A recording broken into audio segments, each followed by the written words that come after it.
Bonjour, Mathieu Berger, 39 ans, je suis donc bayonnais, né à Bayonne, j'ai 2 enfants, je suis marié, professionnellement moi j'ai eu une carrière assez mouvementée puisque j'ai commencé par l'enseignement à l'international, puis je travaille pour des multinationales, ONG environnementale et maintenant je suis consultant avec ma propre entreprise et parce qu'il a fallu que j'adapte mon activité professionnelle à mes mandats puisque je suis conseiller régional sortant, délégué au port, à la pêche, à la conchyliculture, à l'aquaculture et également conseiller municipal d'opposition de Bayonne. Bon, c'est un mandat passionnant, le mandat de conseiller régional. C'est vrai qu'il est souvent méconnu du grand public, mais on se retrouve quand même avec des compétences qui sont clés pour le développement de nos territoires, le développement économique, l'aménagement du territoire, les lycées, la formation professionnelle.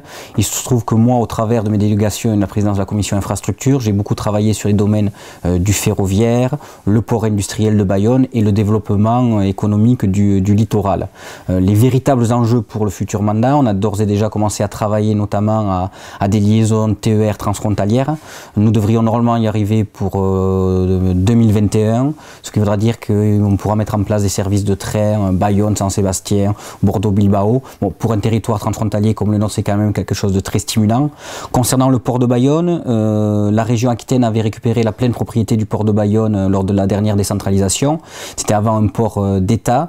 Il y avait eu très peu d'investissements. Dans la période précédente, l'État avait investi 6 millions d'euros. Nous avons investi pendant le mandat 35 millions d'euros. Nous avons mis en place une politique foncière pour pouvoir offrir 40 hectares de foncier pour de l'implantation industrielle, une vraie gouvernance environnementale du port. Il se trouve que ce port, comme les autres, est à l'heure actuelle frappé de plein fouet par la crise, mais nous nous sommes mis en état de marche pour pouvoir rebondir dès le début de ce nouveau mandat. Écoute, c'est un plan de drague qui a eu un véritable succès, puisque c'est un projet qui avait été amené par la CCI, qui est notre délégataire. Nous sommes propriétaires, nous avons un délégataire donc, qui est notre gestionnaire. Il se trouve que le port de Bayonne, pour être exploité, doit être dragué. Jusqu'à maintenant, la CCI louait une drague 2 à 3 fois par an, avec des campagnes de dragage de 15 jours, avec un coût annuel autour de 2 millions d'euros pour pouvoir exploiter le port de Bayonne.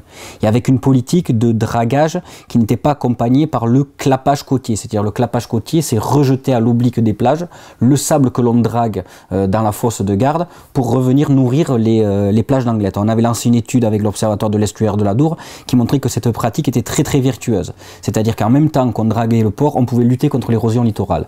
Donc il y a eu cette volonté d'acheter une drague à demeure, un investissement de 15 millions d'euros. Nous avons monté le projet avec donc, notre délégataire, nous avons obtenu des financements FEDER et maintenant nous serons en capacité de rejeter 100% des sables dragués pour lutter également contre l'érosion littorale.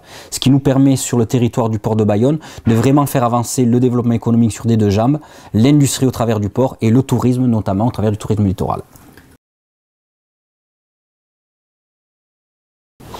J'ai toujours eu un intérêt quand même pour la chose publique, un véritable intérêt pour la chose publique. Bon, j'ai fait des études qui menaient plus ou moins à ça, j'ai fait du droit, de la science politique. J'ai été un peu militant syndical dans une première vie, notamment quand j'étais enseignant en Espagne. Et quand je suis rentré chez moi à Bayonne, après mes 5 années à l'étranger, bon, j'ai quand même une relation très forte avec cette cité, cette ville de Bayonne pour laquelle j'ai une relation assez, pourrait-on dire même charnelle. Donc mon premier combat politique, ça a été m'engager politiquement à Bayonne. Alors évidemment, j'ai des valeurs de gauche et républicaines, donc je me suis engagé au Parti socialiste à Bayonne. Bon, mes premières passions, c'est quand même ma famille. J'ai quand même 2 enfants en bas âge, ce qui est en bas âge. Maintenant, ils ont quand même 8 ans et bientôt 7 ans, mais c'est quand même, quand on a un mandat politique qui est très prenant, il faut savoir garder du temps qualitatif avec sa famille, donc je partage beaucoup de choses avec eux, notamment beaucoup de sports, le rugby, le ski, la randonnée en montagne. Il se trouve qu'on a une famille qui est assez sportive, mais autrement comme vraie passion que je partage avec eux, la première c'est quand même le rugby. Oui, j'allais redire Bayonne, mais un lieu plus spécifique, c'est peut-être l'endroit où on est ici, on est chez moi, mais c'est ce quartier Saint-Esprit de Bayonne qui a une histoire particulière puisqu'il a été rattaché à Bayonne en 1857.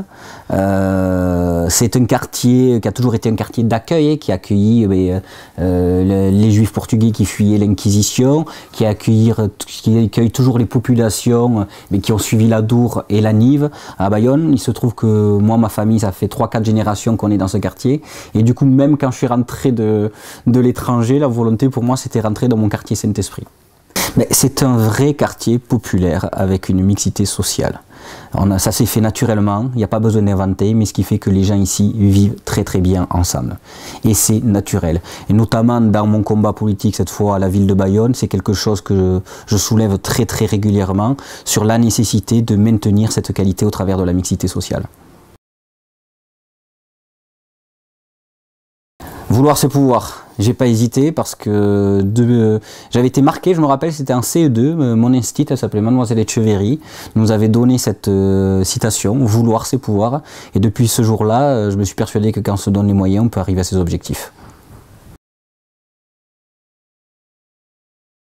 Ouais, non, moi j'ai ce qui m'inspire, bon, j'ai toujours aimé lire des bouquins sur les grands personnages politiques et il est évident que j'ai toujours aimé les grands combattants politiques et donc je pourrais en faire sortir alors qu'ils ont des parcours totalement différents puisqu'ils appartiennent tous à des catégories ou à des partis politiques, des parcours politiques de différentes origines, mais voilà, Salvador Allende, grand démocrate mais qui se bat jusqu'au bout.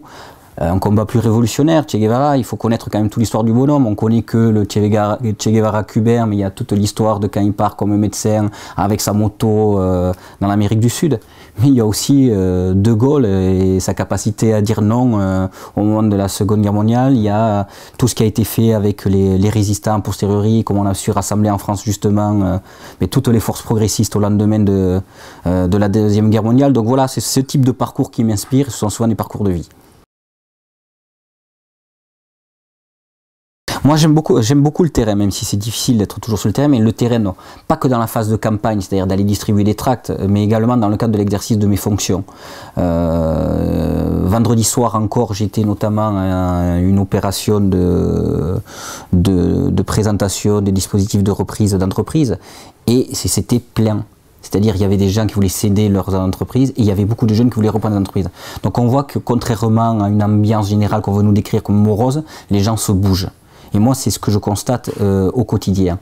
Et de la même manière, dans le cadre de la campagne politique, quand on est sur le terrain, nous les élus locaux, on est très rarement mal reçus. Ou les rares fois où on est mal reçu, les gens se réfèrent à ce qu'ils voient au travers du spectacle médiatique et du spectacle politique télévisuel. Mais moi, je pense que l'action politique locale et la campagne, elle doit parler du local, de nos réalités et de ce que nous, hommes et femmes politiques, nous faisons sur le terrain pour nos territoires. Parce qu'en général, quand on est un homme politique ou une femme politique sur le terrain local, on s'engage fortement pour son propre territoire. Oui, moi je pense qu'en politique, comme dans d'autres domaines, ça se retrouve souvent dans les domaines du pouvoir, il y a les faiseurs et les diseurs. Regardez ce que nous faisons, ce que nous avons fait et ce que nous voulons faire, le projet, nos objectifs. Si les gens que nous proposons sur la liste sont en capacité de mener à bien ces projets, et si c'est le cas, qu'ils nous fassent confiance et qu'ils votent pour nous. Mais disons que, comme beaucoup de Français, je n'ai pas une affinité particulière pour le 15 de la Rose, mais vu que moi j'ai vécu quand même 3 ans à Londres et que j'ai joué au rugby là-bas, j'ai quand même une affection particulière et j'ai quand même quelques anciens partenaires là-bas. D'ailleurs, cette année, en plus des élections régionales, j'ai comme projet d'aller jouer un match de rugby de championnat vétéran avec mes partenaires de quand j'avais 20 ans. Donc après les élections, je me préparerai à un autre objectif qui est de rechausser les crampons pour aller jouer avec mes partenaires avec qui je jouais en Angleterre il y a 20 ans.